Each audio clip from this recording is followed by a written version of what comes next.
બનાસકાંઠાના પાલનપુર નજીક આવેલ કુંભાસણ ગામે બાયોમેડિકલ વેસ્ટ યુનિટના વિસ્તરણ સામે ગ્રામજનો સહિત લોકોમાં વિરોધનો સૂર ઉઠ્યો છે। છેલ્લા 10 વર્ષથી રહેણાંક વિસ્તાર નજીક આ બાયોમેડિકલ વેસ્ટ યુનિટ ધમધમી રહ્યું હોવાના આક્ષેપો સાથે હવે ગ્રામજનોએ યુનિટ વિસ્તરણ કરવું તો દૂર પરંતુ તેને ગામથી 10 કિલોમીટર દૂર હટાવવાની માંગ સાથે બાયો ચડાવી છે। ગ્રામજનોએ ચીમકી ઉચ્ચારી છે કે જો તંત્ર દ્વારા ટૂંક સમયમાં આ યુનિટને અહીંથી ખસેડવામાં નહીં આવે તો તેઓ ઉપવાસ આંદોલનથી લઈ ઉગ્ર આંદોલન કરશે। બનાસકાંઠા જિલ્લાના મુખ્ય મથક પાલનપુરના કુંભાસણ ગામ નજીક રીધમ બાયોકેર નામથી બાયોમેડિકલ વેસ્ટ યુનિટ આવેલું છે।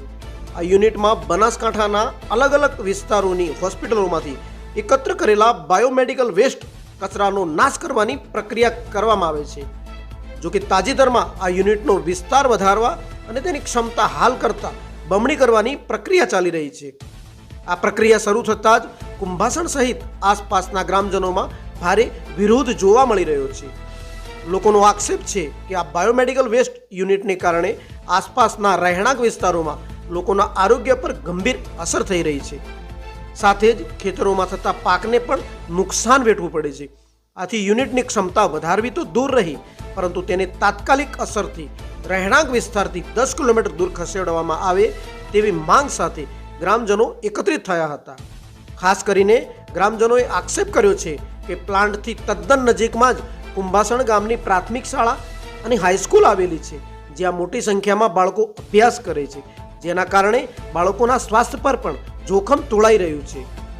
આજે એકત્ર થયેલા આગેવાનો અને ગ્રામજનોએ સ્પષ્ટ શબ્દોમાં તંત્રને ચીમકી આપી છે કે જો આ બાયોમેડિકલ વેસ્ટ યુનિટને વહેલી તકે દૂર ખસેડવામાં નહીં આવે તો આગામી સમયમાં મોટી સંખ્યામાં લોકો એકત્રિત થઈ ઉપવાસ આંદોલન અને ઉગ્ર વિરોધ પ્રદર્શન કરશે। કુંભાસણ ગામની નજીકમાં બાયો વેસ્ટની જે ફેક્ટરી કરવામાં આવી છે એના વિરોધને મજબૂત કરવા માટે અને પર્યાવરણને થતું નુકસાન, ખેડૂતોને થતું નુકસાન અને આરોગ્યની દૃષ્ટિએ પબ્લિકને થતું નુકસાન, આ નુકસાનને દૂર કરવા માટે કોઈ પણ ભોગે આ ફેક્ટરીને કુંભાસણના સીમાડાની બહાર લઈ જઈ અને ખતરામાંથી મુક્ત કરવી એ માટેના પ્રયાસના ભાગરૂપે ગામના તમામ લોકો ભેગા થઈ અને રજૂઆત કરી રહ્યા છે।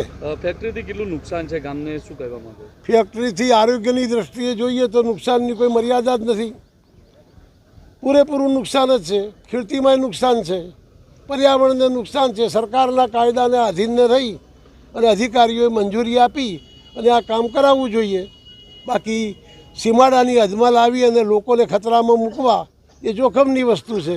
સરકાર આના માટે પૂરતો અભ્યાસ કરી નિયમ પ્રમાણેનું કામ કરે, નહીં કરવામાં આવે તો આ ઉગ્ર આંદોલન થશે અને ન છૂટકે ઉપવાસ આંદોલન પર ઉતરવું પડશે। ઓકે, આપનું નામ? ધીરજલાલ ડાયાલાલ પરીખ, કુંભાસણ।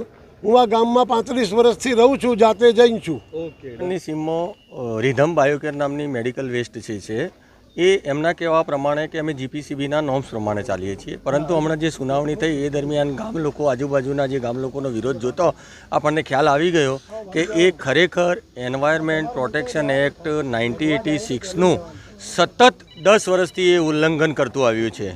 હવે કોઈ પણ આપણો દેશ છે એ ચાલે છે બંધારણથી અને કાયદા અને વ્યવસ્થાથી। સંસદમાં કાયદો બને, વિધાનસભામાં કાયદો બને તો એ કાયદો પાલન કરવાનું જે પણ એ ઉદ્યોગ હોય કે નાગરિકની ફરજ બને છે। હવે જીપીસીબી આવા પર્યાવરણને લગતા કોઈ પણ ઉદ્યોગો હોય એની દેખરેખ રાખતું હોય। હવે જીપીસીબી એટલે ગુજરાત પ્રદૂષણ નિયંત્રણ બોર્ડે સતત 10 વર્ષ સુધી આ ફેક્ટરી નિયમો વિરુદ્ધ ચાલી એને કારણદર્શક નોટિસો આપી છે, રિજેક્શન ઓર્ડરો આપ્યા છે, છતાં એમને એવા તે એમના કયા સ્વાર્થ અને હેતુઓ છે કે એમને ચાલવા દીધી છે। હું કોઈ ગુનો કરું, પોલીસ મને પકડી જાય અને પોલીસ એમ કહે કે હવેથી નહીં કરું, ફરીથી હું ગુનો કરું, ફરીથી આવી રીતે સતત 10 વર્ષ ગુનો કરું અને હું નહીં કરું, આ રીતે કહેતા રહેવું આ કેટલું યોગ્ય છે? એટલે આ રીતે આ સતત ઉલ્લંઘન કરી એમાં એર એક્ટનો વાયોલેશન કરે છે, વોટર એક્ટનો વાયોલેશન કરે છે અને એન્વાયરમેન્ટ પ્રોટેક્શન 1986નું વાયોલેશન કરે છે। શ્રમ કાયદા પૂરી રીતે જળવાતા નથી અને એમાં આકસ્મિક રીતે 5 મૃત્યુની આશંકાઓ પણ લોકવાયકા છે કે થઈ છે।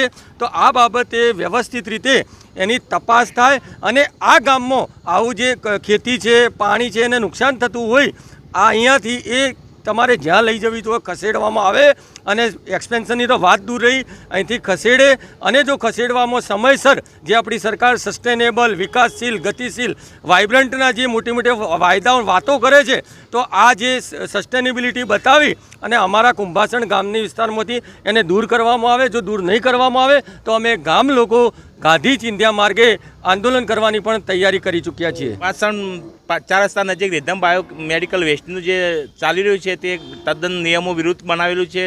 એના જે ગવર્મેન્ટ હેતુને ઉદ્દેશીને મતલબ કે કમાન્ડ એરિયા પણ ખોટો છે, બફર ઝોન ખોટું છે અને કુંભાસણ પ્રાથમિક શાળા, હાઈસ્કૂલ, કેળવણી મંડળની જગ્યા તે એર ડિસ્ટન્સમાં લગભગ 200 મીટરના અંતરમાં આવે છે. તેથી બાળકોને નુકસાન છે અને જીપીસીપી તેમજ ગુજરાત સરકાર એવું કહેતી હોય કે આ ફેક્ટરીથી કંઈ નુકસાન નથી, તો મારું એવું કહેવું છે કે 10 કિલોમીટરના અંતરમાં દરેક ગામમાં નોટિસ કેમ આપે છે? 10 કિલોમીટરના અંતરમાં એર પ્રદૂષણ માટે માગે છે, ભૂગર્ભ જળનું જેમ આપે છે, તો એ પ્રદૂષણ નથી તો કેમ રિપોર્ટ લે છે? એટલે મારું એવું કહેવું છે કે તાત્કાલિક ધોરણે આ ફેક્ટરીને હટાવી અને જે બફર ઝોનના નિયમ અનુસાર અને યોગ્ય જગ્યાએ લઈ જાય અને જે વિસ્તરણ કરવાનું છે તો વિસ્તરણ તો કતું થવું જ ન જોઈએ. આનો નિકાલ જ થવો જોઈએ આ ફેક્ટરીનો. જો નહીં થાય તો ટૂંકા ગામમાં અમે ગાંધી ચિંધ્યા માર્ગે આંદોલન કરીશું. ઓકે, આપનું નામ? મારું નામ પટેલ અનિલકુમાર અમૃતલાલ, પંચાયત સદસ્ય વોર્ડ નંબર 4. આ સમગ્ર ફેક્ટરી છે એ તદ્દન સરકારની ગાઈડલાઈન અને જે બી નિયમો વિરુદ્ધ ચાલી રહી છે. છેલ્લા 12 વર્ષથી ચાલી રહી છે અને અમારો વિરોધ ત્યારનો ચાલુ જ છે, પણ સરકાર તરફથી કોઈ જ અમને ન્યાય મળ્યો નથી. એટલે ગામવાળા બધા એકઠા થઈ અને હવે ઉગ્ર આંદોલન કરવાની તૈયારીમાં લાગી ગયા છે. અને બીજું કે આમાં જે વેસ્ટ આવે છે એમાંથી પ્લાસ્ટિકના દાણા ને એ બધું બહાર જાય છે. ખરેખર નિયમ પ્રમાણે છે ને આનો કોઈ વેસ્ટ મેડિકલનો બહાર ના જવો જોઈએ, ટોટલી એનો નાશ થવો જોઈએ, બરાબર છે. પણ આ વસ્તુ બહાર જઈને અમને એવું જાણવા મળ્યું છે કે સુરત આના દાણા જાય છે ફેક્ટરીમાં અને એ પાછા રીયુઝ થાય છે. એટલે મેડિકલ વેસ્ટ રીયુઝ થાય એ બહુ ગંભીર વસ્તુ કહેવાય. આ ફેક્ટરીથી ગામને કેટલું નુકસાન? ગામને ઘણું જ નુકસાન છે. જુઓ, 300 મીટરના રેડિયસમાં સ્કૂલ આવે છે, હાઈસ્કૂલ, પ્રાથમિક શાળા બંને આવે છે, બરાબર. બાળકોના ભવિષ્ય માટે બહુ જ ખરાબ વસ્તુ છે. એનો ધુમાડો બિલકુલ સ્કૂલ પાછળ આવે છે, સ્કૂલ બાજુ આવે છે, પૂરા ગામ બાજુ આવે છે. ખેતરોને નુકસાન છે. ખેતરોમાં એની જે રાખ પડે છે ધુમાડાની, એ બધી રાખ ખેતરોમાં પડે છે, એટલે જમીનને પણ બહુ નુકસાન છે. ઓકે, તો શું માંગ શું છે? અમારી એક જ માંગ છે કે ફેક્ટરી છે એ બીજી જગ્યાએ જવી જોઈએ. ફેક્ટરી અમારે અહીંયા અમારી રહેણાંક વિસ્તારના એરિયાથી 10-20 કિલોમીટરના રેડિયસમાં ના હોવી જોઈએ. ઓકે, આપનું નામ? ભાવેશ પટેલ, કુંભાસણ ગામનો રહેવાસી. જે ફેક્ટરી અહીંયા કુંભાસણમાં આવેલ છે એનાથી શારીરિક, માનસિક અને પ્રદૂષણની દ્રષ્ટિએ બધાને નુકસાન કરે છે. તો આ ફેક્ટરી અહીંયાથી શિફ્ટ થવી જોઈએ એવી અમારી માંગ છે. કેટલા સમયથી આવી માંગ છે? લગભગ સમજો ને 2.5 વર્ષથી આ બધું ચાલે તો હવે માંગ નહીં સ્વીકારાય તો શું રણનીતિ કરી છે. છે? ગાંધી ચિંધ્યા મારી પછી અમારે હડતાલો કરવી પડશે. ઓકે, આપનું નામ? હીરાભાઈ ગોસ્વામી.